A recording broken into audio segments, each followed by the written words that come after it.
Is it Nietzsche or Nietzsche? I think it's technically Nietzsche. Okay, that one feels better in my mouth. Nietzsche feels better in your mouth than Nietzsche. Yeah, I Very immediately have much to so. stretch my Yeah, mouth out more for the second one. I learned it as Nietzsche. Nietzsche. Anyway, I'm going to start with a quote. This is about. Uh, Not how I figured this episode was going to start. This is about the theater of cruelty. Oh no, never mind. Yeah, no, we're back on track. Now it makes sense. Go on. Nietzsche's definition of cruelty informs Artaud's own, declaring that all art embodies and intensifies the underlying brutalities of life to recreate the thrill of experience. Although Artaud did not formally cite Nietzsche, their writing contains a familiar persuasive authority, a familiar exuberant phraseology, the motifs in extremis. That's Lee Jameson from his book, Antonin Artaud, From Theory to Practice, pertaining to something that I thought of while watching this movie, Theater of Cruelty. Okay. So I'm almost tempted to say you're starting too highbrow for this, but well, when you came in, I don't think you heard me, but I screamed in anguish as the two halves of my brain were being torn apart. One from reading about the theater of cruelty, the history of that, as well as phenomenology and existentialism in relation to our topic today. And then the actual topic of today, which could not be any lowbrower. You're correct on all counts. I think grad school has given my brain a filter to where I don't hear that particular kind of scream. Right. Yeah, it's a frequency that you've learned to block out. I'm too used to it. I was molded by it. Oh my god. So I remember learning about theater of cruelty in school, because I'm a theater major. Sure. And I was bad in that class. It was like 8 a.m. No, 8 a.m. classes should be fucking illegal. It's stupid. But the term theater of cruelty kind of stuck with me. And to really summarize it poorly, it was a change from almost like comfort food theater to theater that would shake people out of their kind of apathetic vibe. Gotcha. It also, I want to say it was popularized in and around World War II. I could be wrong. I mean, I wouldn't be surprised, given pretty much any playwright or creative that survived World War I was like, what the fuck are we even doing? I want to say Artaud was originally a surrealist, which that would have been the 20s, I think, right? 20s and earlier. Yeah, I think that's probably right. I'm a theater major, man. Yeah, I mean, my brain and history are not what they used to be, so let's say yes. He wanted to have the audience do away with the stage, right? Sure. He would have the audience sit wherever they're going to sit, and they would have the actors kind of act around them, and with as little dialogue as possible, but with extreme sound, right? So he would use sound and effects to jar people out of their apathy. That's even weirder than Brechtian shit. Right. Well, I think they were buds, but probably that would track. But though there was a screen separating me from Mac and Me, it very much felt like theater of cruelty, where I'm being jarred out of my apathy with sound and very little dialogue, just whistles. Just a lot of whistling aliens all around you. We're doing Mac and Me. We're doing Mac and Me. Surprise! And, I am so mad. This could be entirely wrong again. This was like over a decade ago, and booze and things happened. But I vaguely remember the teacher saying, like, this is theater with the intent to hurt the audience. Like, instead of trying to make the audience laugh or make them feel good about themselves, this is theater, this is storytelling intended to hurt the audience. I'm not sure if that's what they were necessarily going for with Mac and Me, but it may have been an unintended consequence. From all of my reading, I understand two intentions. The one was make money for the Ronald McDonald House Mhm. and hurt future watcher Jack Culbertson. Oh, well, they said that? They said Oh, that. shit. Yeah, Well, never mind. Yeah, no. Never mind. I'm Welcome wrong. to DeRazzled, the podcast takes award-winning worst films and fixes them. I'm host Jack Culbertson. Here to suffer alongside me, as always, is also host Joe Nealis. Hi, everybody. I'm going to try not to whistle. DeRazzled. How weird can I make this podcast before Joe throws his arms up in the seats? Haven't hit that mark yet, so. Well, here we go. That brings us to today's topic: boredom, rules, and the phenomenology of a name. Joe, you may have thought you were coming back at me because I just said that, but we're not. We are. What? What? Maybe we are. I hope we are, because this was actually a requested film. That makes me want to do it even less. Can we thank that individual? Yes, Wayne, if you're listening, thank you, and I'm going to be sending you a strongly worded letter. So I've been reading about boredom because I have it, and from what I understand, it's an extreme loss of the happy drugs in your brain. That'll do it. There's just nothing going on there, and dopamine is one of them. Yes, that's the one. Right. And I've been missing it everywhere. I'm in a bit of a manic place right now, audience. Just so you know, it's been a while, a couple of weeks. It has, yes. My guts are coming out through my belly button. My brain's all frizzle frazzled. Yeah, Jack literally has an umbilical hernia as we speak. Pretty cool. Can't lift anything heavier than my cat. Yeah. She's fat. Big chunky. Yes, she's very good and soft. Yeah. As evidenced by our guest appearance last night on the Cultworthy. Cultworthy podcast with Antonio Palacios. Yes. We were trying to talk about generations and how they think critically on future film, and I was like, well, you see, the human brain has not evolved in hundreds of years. You did jump all the way back to like the beginning of human brain evolution for a minute, and you stopped. You're like, "This is I've gone too far." So while I've not gone down that rabbit hole yet, that is the same headspace. Yeah. Fuck. You've heard of a band called Radiohead, right? Of course, yeah. How do I feel about Radiohead? You're a big fan. You've seen them live. I have. Which I have not.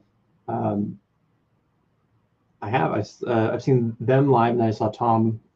Oh, that's right. I forgot you've seen Tom York solo as well. Gyrating on stage. Yeah. Hell yeah. Have I ever told you how much I hate the name? British men Yeah. gyrating. Mm. Have I ever told you how much I hate the name Radiohead? I'm not sure if you have. Like, it almost sounds vaguely familiar, but I don't know if we've actually like dug in on that. I really dislike the name. Really? Yeah. Why? It's dumb. It's two words that are fine separately and dumber together. I don't know, have you seen a lot of band names? And that's where I'm going with this. Okay. So there gets to be a point where the name of a thing is less important than the thing itself. Okay. I like to point to Radiohead, and I like to point to things like Batman. Sure. Which is kind of a stupid name. Yeah, it's silly. But everyone who's vaguely aware of this character never thinks of him as a stupidly named character. Right. That's not Batman with a straight face. Yeah, it is a signifier for a very particular set of ideas, and right. And a silly man in a bat suit's not technically one of them, even though it is. Yeah, it's only I only ever think about it when somebody's like Daredevil should be named Batman and Batman should be named Daredevil, because Daredevil sees through echolocation, and Batman doesn't have any kind of echolocation. He just takes very daring jumps off buildings. So their names actually be better if you switch them. But then Batman would have to have D's on his chest. He would have to have double D's. He would have to have the double D's, and they just suit Daredevil so much better. Yes. What I'm saying is, DeRazzled is more than a name. DeRazzled, like Radiohead and the Batman, is more than the name itself. Okay. And if we tie that together with boredom,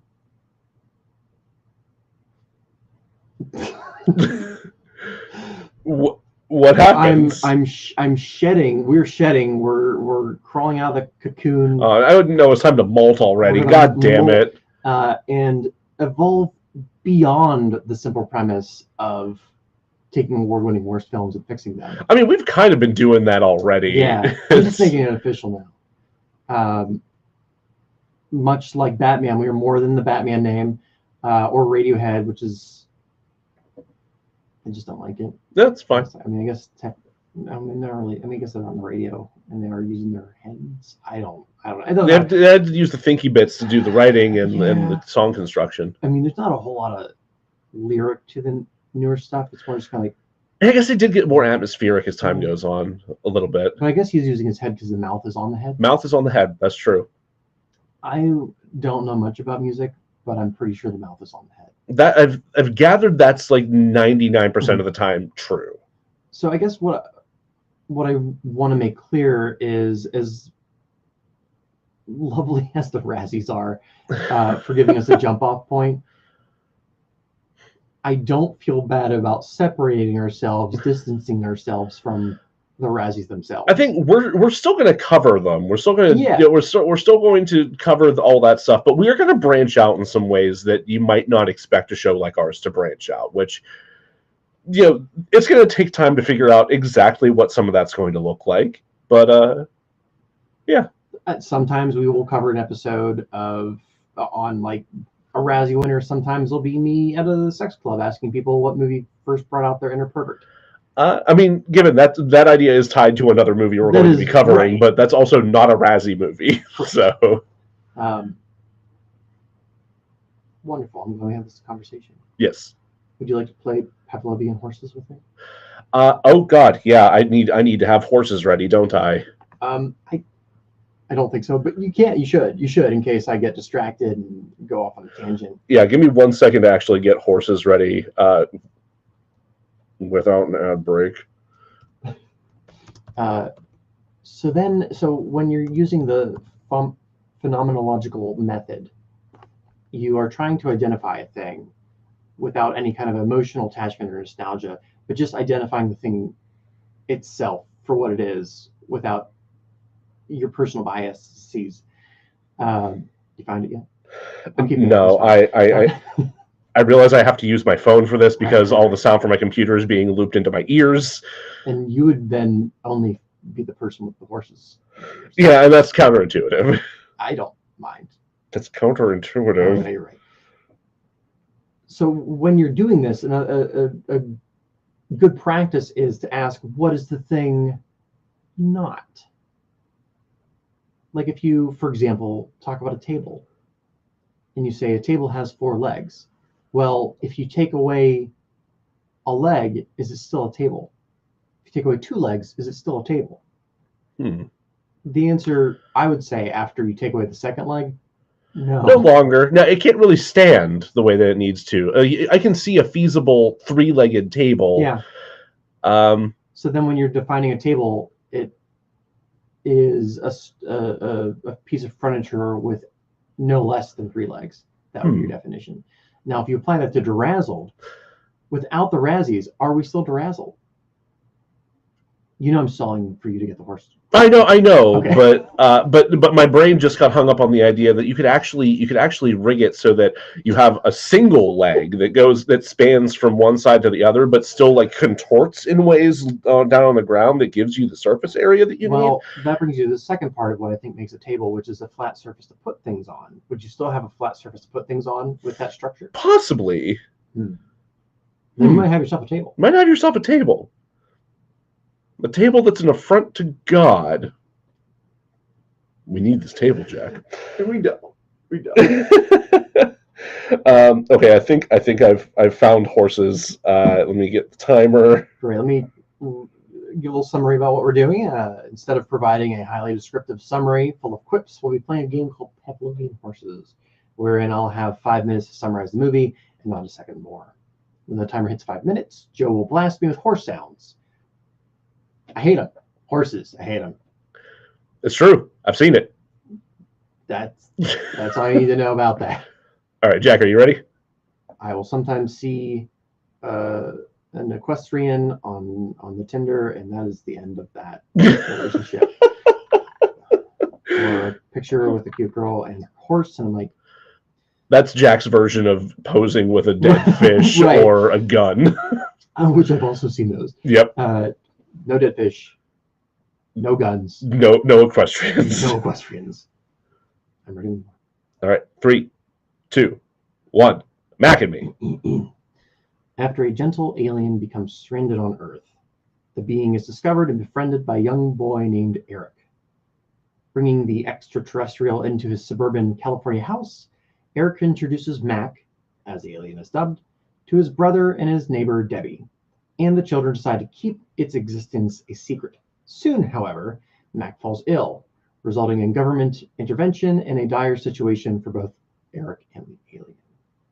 Would you like to guess how many words I changed from the description of E.T. the Extraterrestrial, excluding names? 3. 1.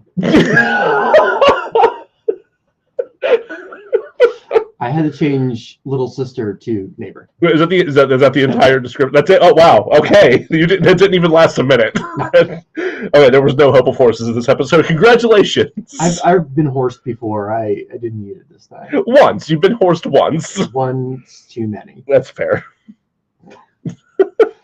So a running theme throughout this episode will be, gosh, this sure seems like 1982, I think, right? Yes. 1982 classic E.T. the Extraterrestrial. Unfortunately close, but not illegally close. Not illegally close, and that is, legally dissimilar is kind of the name of the game here. Yes. Wonderful. What a stellar fucking open to this episode. If you're still listening, I thank you, and we're glad to have you along for the ride. Keep listening. See what kind of weirdness we get up to in weeks and years and whatnot to come. But today we are gonna give you all that Mac and me nonsense. Yeah, actually, beyond this first part of the episode, it's pretty standard. Yeah, I figured that would be the case. Like fucking weird up front, and then it's like, okay, we're gonna do like the Razzie stats, and then I'm gonna talk about like what we're doing more. All right, fantastic. We're breaking for commercial, right? Yeah, that makes sense. Okay. All right, we'll be back. The problem with talking about phenomenology is, one, I've been saying the one dude's name wrong for years. Which one? I've been saying Herschel, but it's like Husserl. What? How do you spell it? Like Herschel, or maybe like Hustler. It's Husserl. Husserl. Yeah, Herschel. I could. I mean, he's not the problematic one. I mean, his name is difficult to say, but the one that's problematic that kind of took up where that guy left off is Heidegger. Oh, sure. You know, he kind of was a bit of a rebel in 1930s Germany. And he was like, this Adolf guy has some good points.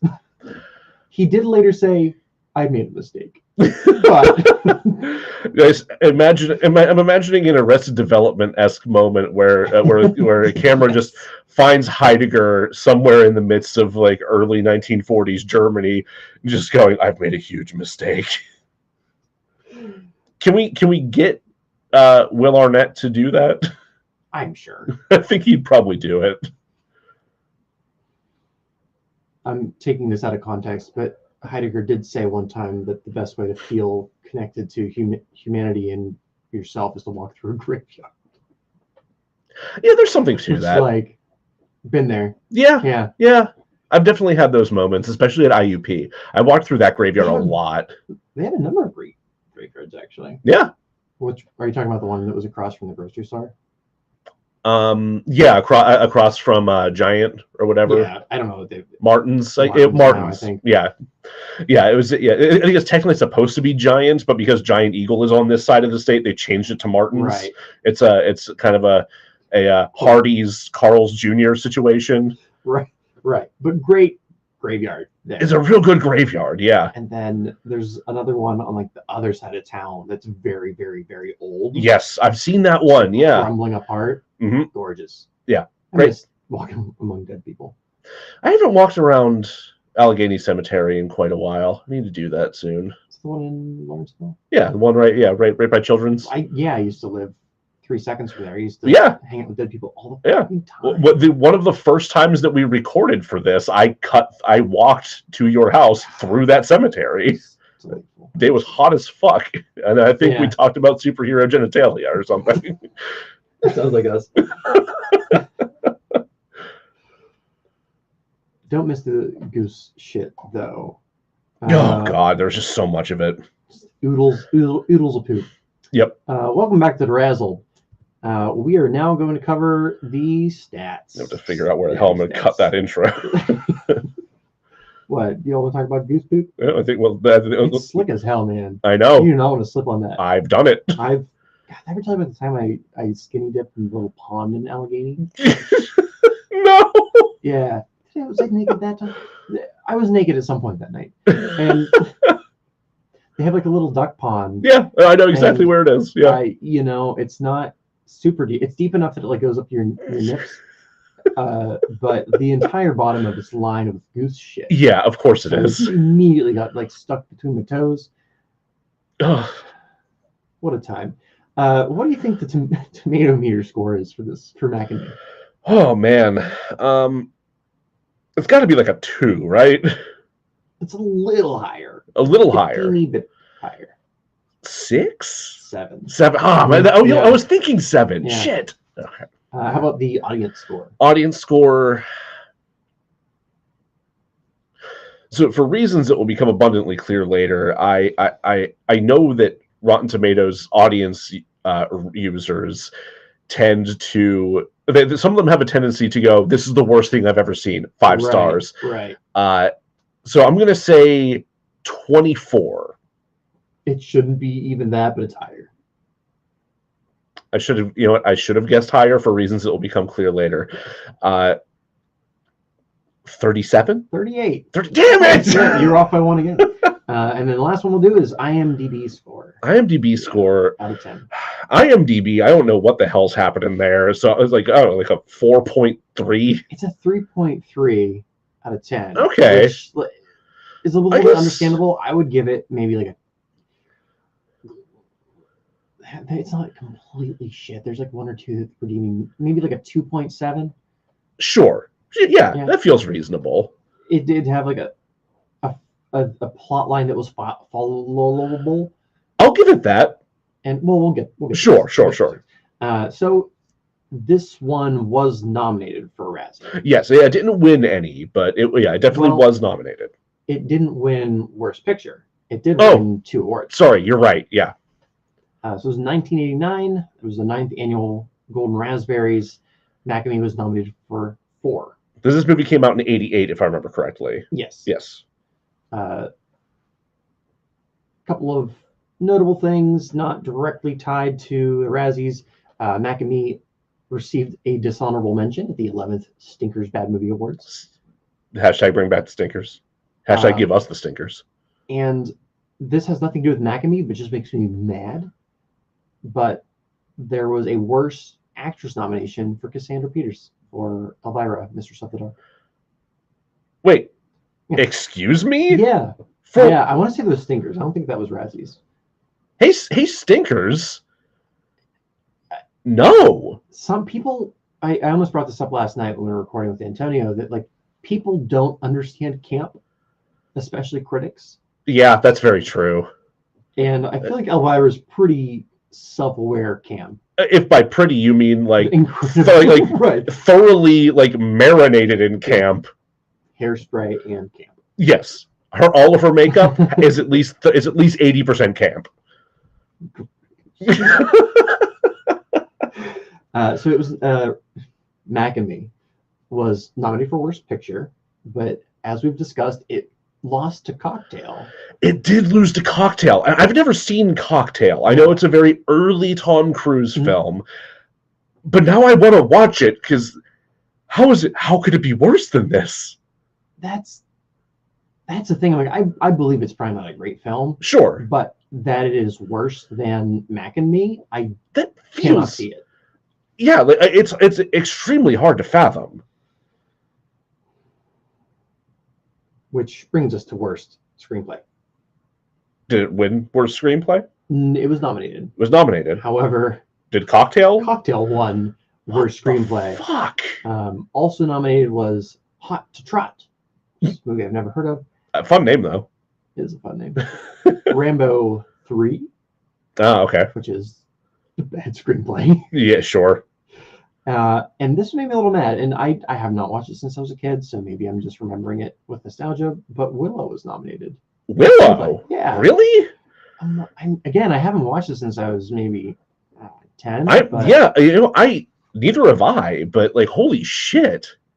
I'm gonna rewatch it because I remember really liking it. I'm gonna have to go back to that. I've also wanted to watch the revival series that they've done, mostly because I've heard that it's like, openly gay in a bunch of ways, which, right. Hey, Disney finally can't hide from that. So so the two awards that it did win, Worst Director, where it tied.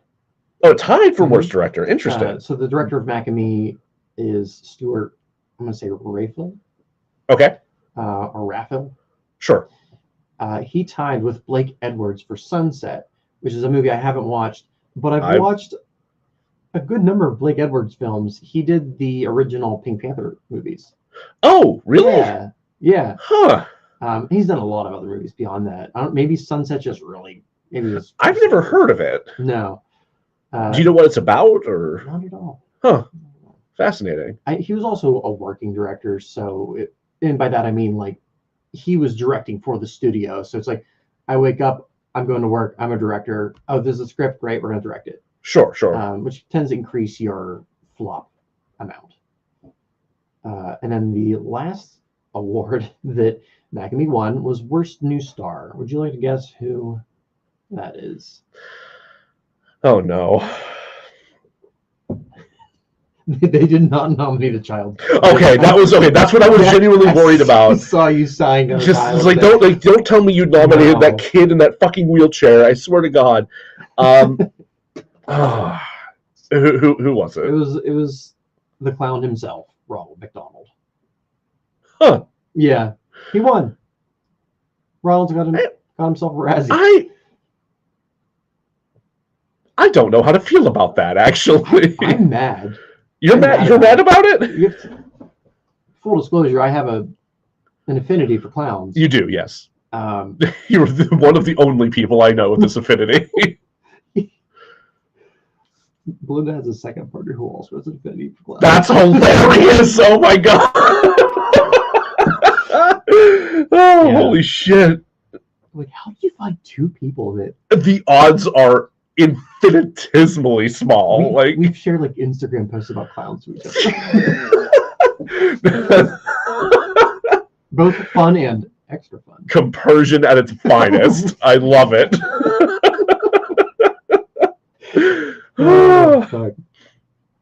Realistically, the reason I don't like it is because he's on screen for 3 seconds, so it's very much like a gag. Yeah, honestly, it feels too much like a gag, and also, honestly, he seemed like a pretty engaging Ronald McDonald. Like, I'm sure there've been I know there've been shittier Ronalds. And no, he was pretty good. He's like the classic version of Ronald that he's like the one is like the iconic version of Ronald that we all know, but like the actor kind of that was the model for that, I think. I have his name in part 2. Nice. For those responsible, even though he didn't do anything wrong, but I just wanted to credit him. Credit where credit's due. Yeah, sure. Great. Do you want to go think about some clowns and come back with it? Yeah, I think that's reasonable. Let's think about some clowns and don't give me that look. We'll be right back, I think.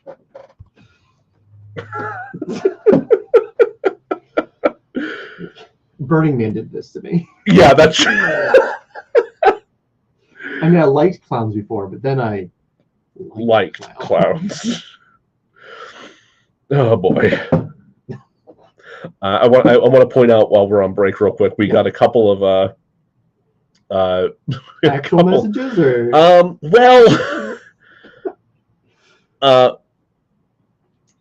Nate Moser and Myra Bryan joined on the oh nice Instagram. I'm not sure if you're still here or not. Hello. If you're still there, hi. I hope we can still be friends after my clown. Nate knows you. Yeah. It's Nate. We'll talk. I'll send you some pics. Oh no.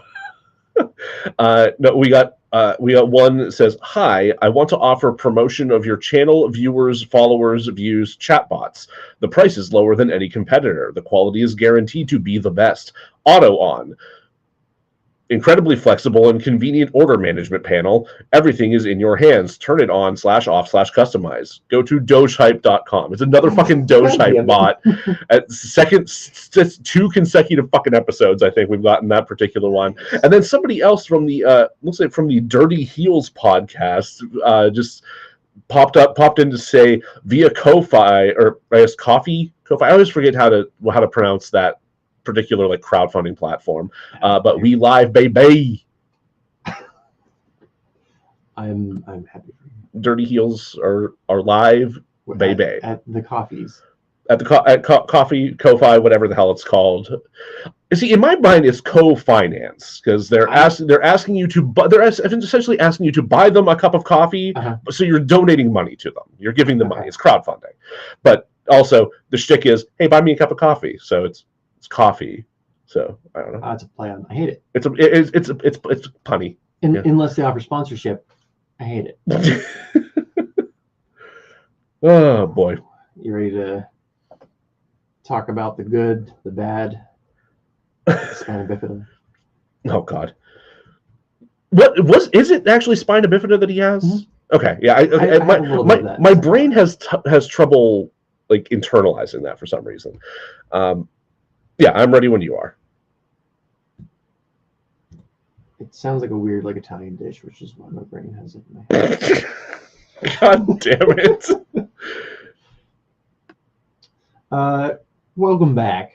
Hey, let's talk about what worked and what didn't work for Mac and me. Joe, for the cast, what worked?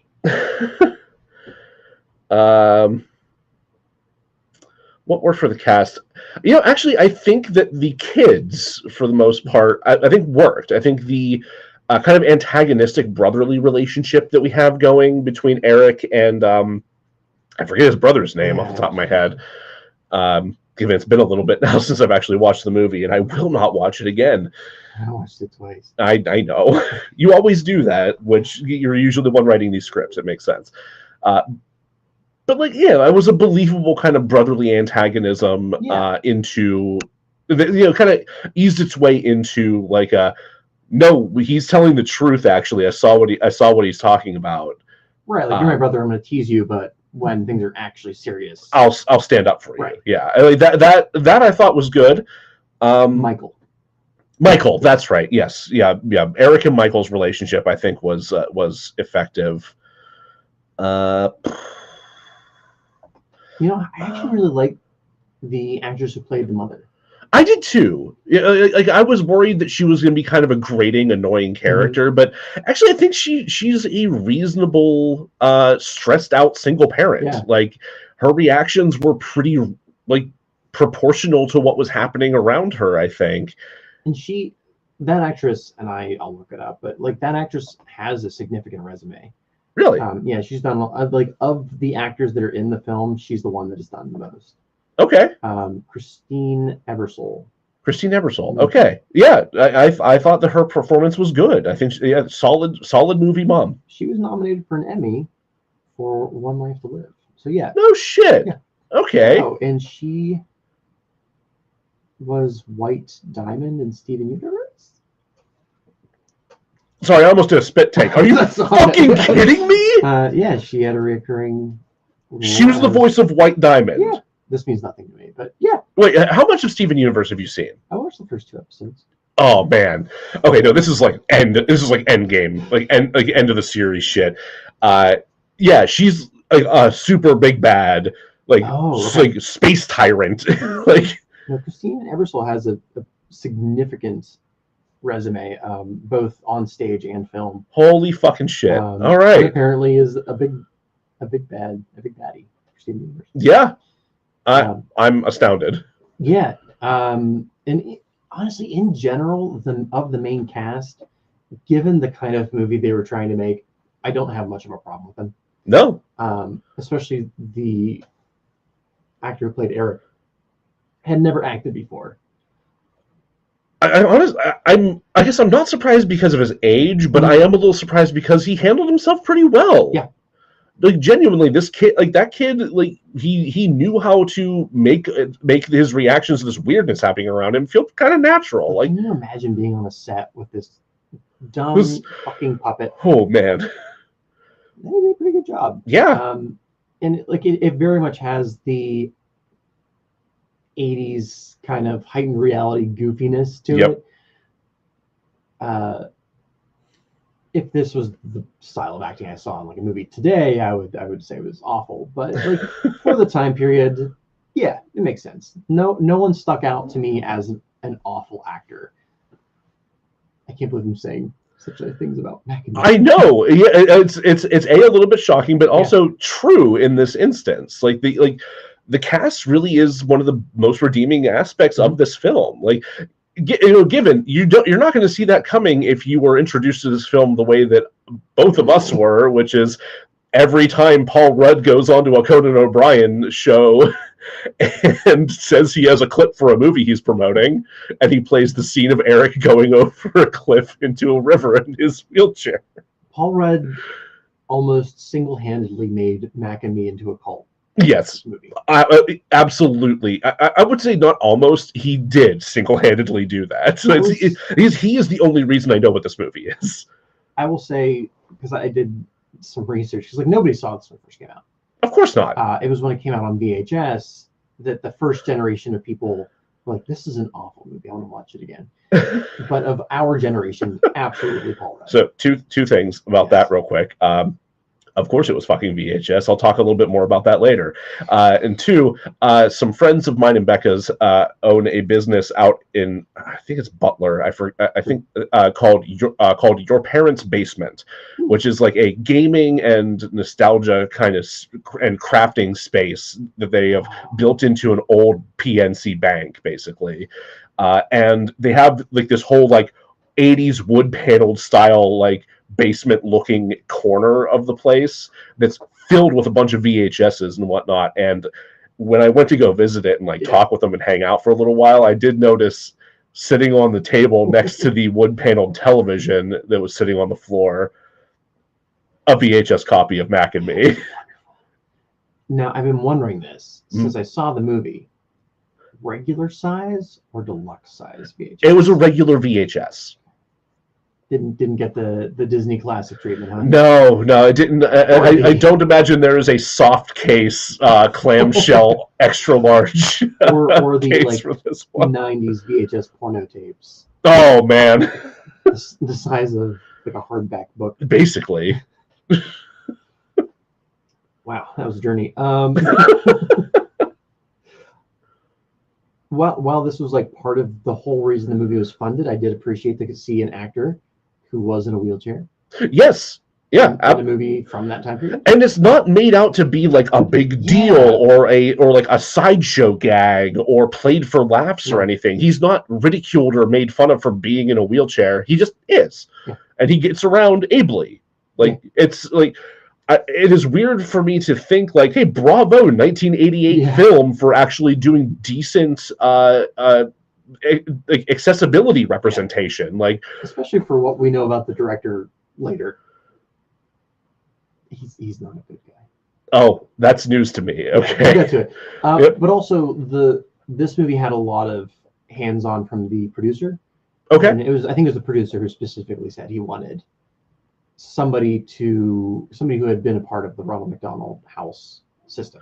That makes a lot of sense. I mean, it's especially like considering how big a role that plays in the overall production of this, the fact that they actually went that extra mile, I think is admirable. Yeah. Not a thing I usually get to say about Ronald McDonald House charities, honestly, but. So now that we've kind of sung the praises of this cast, what do you like about the story? Oh, buddy. I think I like Michael's turn from. I think I like the development of Michael's believing what Eric is saying, because he goes the track from antagonistic older brother who's just kind of picking on his kid brother because he can, to I saw some weird shit, I think, to my brother says he saw some weird shit, but he's a kid. What does he know? To holy shit, he did see that, and I think I did too, actually. No, this is real, and I'm going to back him for the rest of the movie because of that. I think that worked really well.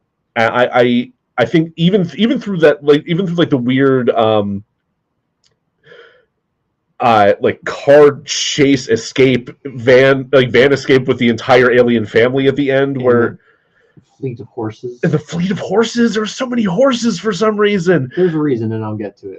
Okay, I'm excited, I guess, to know that. Yeah, there is a reason. But yeah, no, I think that aspect of the story worked very well. I do the core family of Eric, his mom, and his brother Michael. Yes, they work for me. I think even the friend.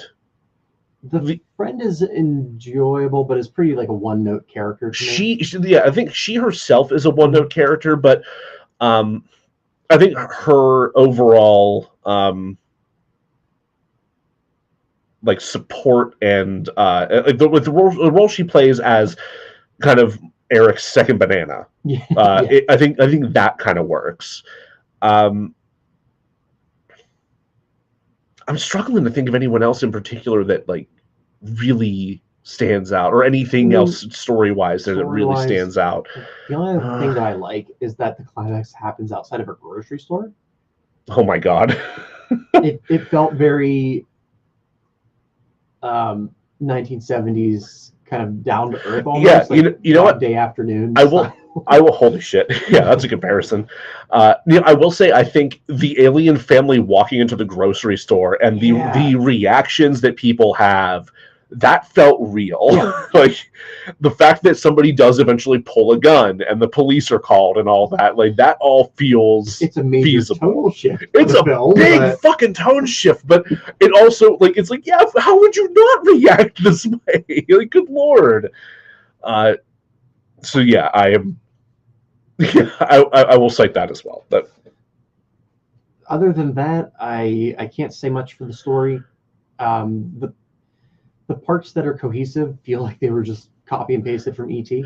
Yeah, like you said, you only changed one word of that synopsis. Yeah, yeah. And you'll notice that we have not said anything about Mac or his family working. We have not. No. Which I guess we'll get to. But anything else for story? I'm really struggling. I don't think I have anything else. No. Themes.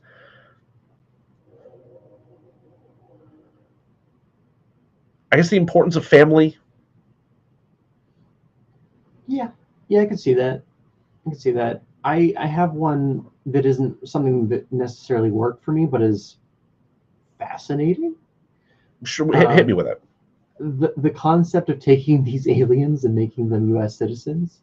The Americanization of this alien race of, I guess, what was 4? 4, yeah. It was a nuclear family of 4. It was 5, but one got lost in the ship. Wait, was it?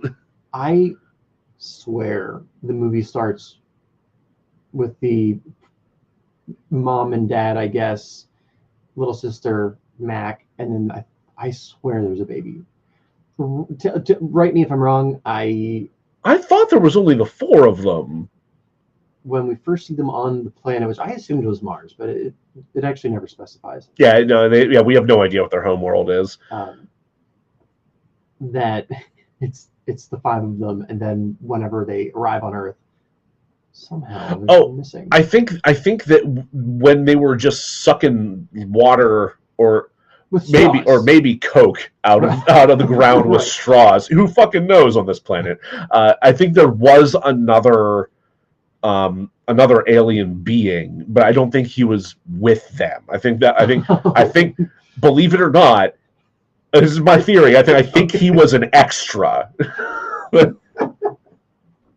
I can see that. It was a crew guy. Yeah. He's caught in frame. And we need to make this, Terry. We need to make this world feel a little bit less dead. You want to come suck some water out of the ground? No, strip down. Got some Vaseline. Now you're gonna have to shave your head. You're gonna have to shave your whole head, Terry. Yeah, and just the rest of you, just to be sure. Yep. No, that's canon. That's canon. Poor Terry. Poor Terry. He was just there for the free lunch. He just wanted a free lunch. That's it. He was on hard times. You made him shave his whole body, grease up into an alien suit. Reagan's America. He just wanted to get fucking Reagan. God damn it. So yeah, the making the alien family citizens of the United States is fascinating to me. I don't know if I say it works. It was a fascinating turn, though. I was not expecting it. Because we have the climax of the film at the grocery store where Eric is revived. Yes. Because they fucking kill a child. Yeah. Because do we want to talk about the deleted scene? Yeah, I think it's a good place to talk about the deleted scene. So there was a different cut of Mac and Me. So in the movie, Eric tries to save the family from getting shot. Yeah, so we mentioned they end up with this whole alien family in a grocery store. Well, the alien dad ends up taking a gun from a cop, like you do. Yeah. And then on their way out, somebody gets an itchy trigger finger and accidentally fires, and the dad alien turns back around and just starts firing wildly because he doesn't know what the fuck's happening, and he shoots a propane tank or something, and an explosion happens and kills Eric. That's the American cut. It's the American cut. It's the U.S. cut. Okay, I wasn't sure if this was an international thing or just a straight up Clerk style deleted scene. The clip I sent you was never supposed to be seen. It ended up in the Japanese cut. Oh my god! Where Eric still dies, but by cop. A cop fucking shoots him. Eric is wheeling his way over to try to get to the family of aliens as they start walking back to the van. Because they know how to fucking drive. The itchy trigger fingered cop fires and just shoots Eric in the chest somehow. Yeah. And there's just the impact is just a flash of light on his windbreaker. Right. And then he just goes full Christ pose, arms out, leans back in his chair as he slows to a stop, dead. Holy fucking shit! I'm amazed that they filmed that whatsoever, but I'm glad someone. I'm amazed they got so far as putting in the bullet impact after effect. Good lord, guys! Someone saw that scene and said, "Guys, we absolutely can't have that. No, we can't shoot this kid. 100%, we can't do that. No." E.T. was dark. They killed off the alien for a hot second. He got better. We can't try to one-up that by killing this kid. And we already kind of did the dead alien thing for a second here. So yeah, that clip exists. It's out there. Go ahead and check it out. Sure does.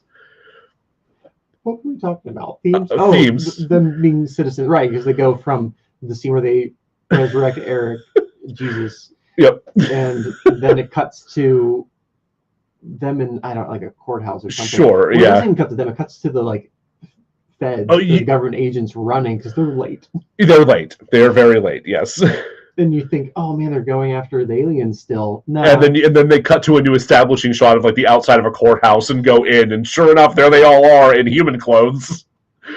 Just the late '80s whitest clothes. They're very 1950s. It's hilarious. You can't leave out the very ending of the film, which I guess this would be story. The story that I guess we're kind of bouncing around a little bit here. Who gives a shit? The part that says Mac will be back. It does say Mac will be back. I forgot about that. They were really confident. That was hubris. There's so much hubris in those words. It's like a comic book text bubble that pops up, right? Animated comic book text bubble. Yeah. Mac will return or whatever it is. I'm pretty sure it was Mac will be back, but regardless, no. No, no. Didn't even get merchandising. I wonder why. Say, hey, what for the production work for you? Is that a serious question? I keep flip-flopping on the dance number. Oh man, the dance number. There is a dance number in the McDonald's. There's a significant dance. It's like a big dance number. Is it supposed to serve like as a distraction or something? Like or is it just to happen? I forget. Well, they're dancing when they arrive. They're dancing in the parking lot. There is dancing in the parking lot when they arrive. Yeah, And I think it just kind of occurs because Mac is disguised as a terrifying nightmare teddy bear. True. Yeah, and he keeps stretching his arm out to take people's Coke. And they somehow managed to play that off. Like, he's just a real fancy robot teddy bear. Yeah, and then he starts dancing. So, like, E.T. doesn't have that. E.T. I will say Spielberg did not put E.T. in a teddy bear suit and have him dance around. Did have him dress up like an old woman. Did have him dress up as an old woman. Didn't dance. Also was a ghost. He was a ghost for a little bit. That Yoda kid was onto him, though. You could tell right away. Not as a dancing teddy bear in a chain restaurant, though. No. So I'm not sure if it worked for me, but it was definitely something I remember. I will have it seared into my brain. Yes. Wonderful. Who didn't work for you for the cast? The federal agents? Yeah, they were like discount. Yeah, they didn't stand out in any way. They just felt kind of bland, and whereas I think they were supposed to have more menace to them. Yeah. And I don't think they fulfilled that. No, they didn't even shoot a kid. They didn't even shoot a kid. They didn't shoot a kid. They learned nothing from Die Hard. No, the cop shot a kid. Well, yeah. They learned something from Die Hard. Also, just the aliens. I don't know whether to put that on the casting is bad or the production is bad. You know what? That's fair. I will withhold that from casting because I don't think that we can really hold that against the people in the suits. No, how would you act in that thing? Not easily. Oh, Jack, why'd you do that? I'm pretty sure even Doug Jones would have problems with this. I would like to see him try. I would pay good money to see him try. I'm imagining it. Yeah. Of the human performers, there were some that were just like, eh. But overall, I don't really have any problem with the human actors. Yeah. The story has so much to pick apart. The parts that were good are not even good. They're just like serviceable. Sure. And they were stolen from E.T. Yeah. You could almost like pinpoint moments where it was like they wanted to use Reese's Pieces for this. Yeah. I called it a copyright safe SparkNotes version of E.T. Yes. The script was in fact rushed. We will get to that, but you can tell. You can tell. Oh my God, you can absolutely tell. Why straws? Why straws? Like why would they? Okay, so I mean, like we know from the establishing shot on their planet that like they drink out of the ground with straw-like apparatuses. Yeah. Why on earth would Eric or the neighbor kid know to use straws to lure him anywhere? Yeah, before Mac and Eric become buds, he has to be lured in. Yeah, and like I don't know if they've actually made the connection that he likes Coke at this point yet or not. I don't believe so. Because like we've seen that because we know that whenever he stows away in their van, after landing on Earth, that he like reaches up and steals Eric's Coke, and Eric blames it on Michael. But none of them have any reason to think it was the alien. It feels like a first draft mistake. Yeah. It's like something you would correct if you had time for a second draft. And they super didn't, it seems. I don't believe they did. No. Why? Well, I do know why they had alien powers, but narratively, why? I want to know why their whistles work the way they do. Like, why? The whistles, I have no idea. There's like, why are they able to whistle from like wherever the fuck they are, and then wherever the fuck Mac is, he's able to kind of like sense it. Like, what's happening there? Do whistles work differently with this species? Like, does he have some kind of supersonic hearing? If so, how aren't radio and TV waves fucking with him constantly? So the powers were given to him specifically so he would be different from E.T. I don't know if that is also another thing. They're like, let's add this other characteristic that will further separate us from a lawsuit. Okay, I mean, I can buy that. Again, legally dissimilar has to be the name of the game with this kind of thing. Right. Production. I did write here a little anecdote. The like second week I lived in Pittsburgh, Rob Hockenberry took me along to a film shoot, like a little short film. I think he was doing hair and makeup. Neat. And somebody who was doing the gore effects was telling a story about how the last short film they had worked on, there's a scene where a monster or whatever rips a man's testicles off. Oh, God. And she's like, the way we did that is we wrapped two whatevers with chicken skin. Oh. Yeah, that would do it, huh? Yeah. And because I had that in my head, that's all I could see. Is chicken skin ball sack? Chicken skin ball sacks for those aliens. With a kind of sex doll whistle mouth. God. And little horns. Which is a choice. A couple of them did have little horns. Yeah. I forgot about that. The mouth is way too small to be effectively a sex doll, right? Because they're constantly in whistle mouth. Like their mouths don't move any other way.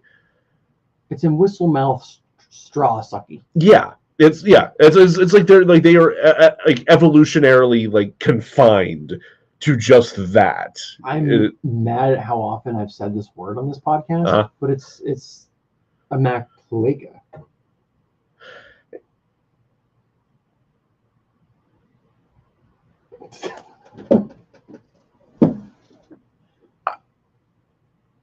I really don't want to call it a face cloaca. It's either that or chicken skin ball sack. Neither of them are good, Jack. Just so the point is, the costumes for the aliens don't work at all. No, they really don't. No, they look wildly uncomfortable. Oh my God, incredibly restrictive in terms of their movement and whatnot. Yeah. Like their faces are completely unexpressive. The eyes are just unnerving. Yeah. Like they're not as bad on Mac himself, but on the dad and the mom in particular are horrifying. I hate it so much. Yeah. Oh my God, it's terrible. One more thing I want to bring up before we close out. I hated the music for this. The score. Oh, the music's not good. I mean, no. The songs that they picked were also bad, but the score specifically is awful. Yeah. It is one of those scores that like begins to distract from what's happening on the screen. Yeah. And as much as that might feel welcome in this movie at times, it's super not. It's way too intrusive.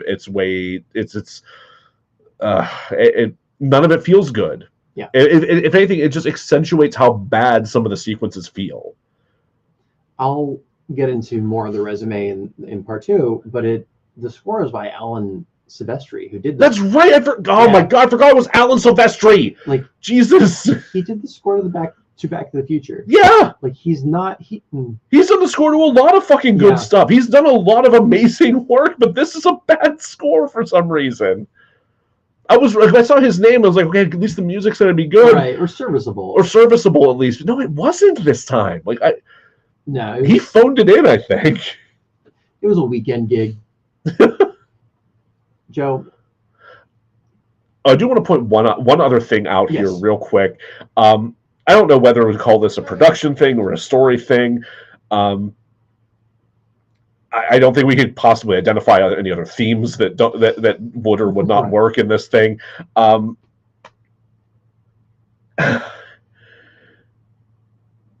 That moment where where Mac is in like the Power Wheel chasing down Eric, and he's being chased by a bunch of dogs. Those dogs would have absolutely caught him, right? Yes. Like, I'm pretty sure even downhill a Power Wheel doesn't go that quickly. No, I was never loved enough as a child to have a Power Wheel. Nor did I have one. I did have a big wheel, but that was man power. Big wheel, yes. One of those neat orange cars with the yellow roof, yes. Oh, yeah. I loved that thing. I think a big wheel, you might have a chance of outrunning a dog on a hill. On a hill, I don't know, maybe. But like one of those Power Wheels, though, like I think they don't have that fast a max speed for like regulatory reasons. Even though I know it was the fucking 80s, like. Absolutely shattered my suspension of disbelief. No, he would have been ripped to shit by those dogs. He would have been. It would have been a much faster movie. Yes, much bloodier movie. Which clearly somebody writing the script wanted. Joe. Yes. Mac and Me deserve its accolades. Does it deserve the hate? I'm gonna say yes. I think there are some redeeming aspects to it, which I did not see coming. But overall, yes, it's real bad, and I'm probably never going to watch it again. Thanks, Wayne. Are there worse things in this world? Yes, absolutely. Did I write it needs more hate? I did. I think more people should be aware of this movie so they can hate it. That's strong. That is fucking strong right there. It's a really dumb movie. And the people who made it didn't do it out of love or anything. No. I think that's absolutely fair to say. We've sung the praises of the people who deserved it. Yes. Everyone else can rot in hell. Yeah. Fantastic, Joe. Where can people find us? Thank you all for joining us for part 1 here. You can find us wherever you listen to podcasts, and if you could rate and review the show in those places, we would greatly appreciate it. We're on iTunes, we're on Spotify, Good Pods, wherever else you listen to podcasts. Those ratings go a long way to helping other people find us, and we really want more people to find us. That would be amazing. Thank you. If you want to follow us on social media, you can find us on Twitter at DeRazzledPod, on Instagram and TikTok at DeRazzled_podcast, on Facebook at DeRazzledPodcast. If you have suggestions for movies you'd like to see us cover, as somebody suggested that we cover this one. Why not, I guess. You can email us at DeRazzledPodcast@gmail.com. Don't you dare, there's a particular movie I'm going to ask that you don't suggest in part 2. Oh God. Yeah, we'll get to it. But also feel free to reach out to us if you want to see any particular merch pop up in our DeRazzled Redbubble merch store. So yeah, that's always fun. Yeah. Or if you want a shower curtain, we have shower curtains there too. We do legitimately have several shower curtain options.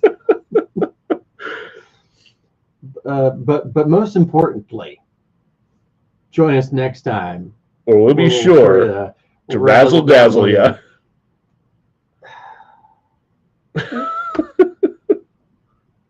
Well, I gotta stop this. Come back. Did you?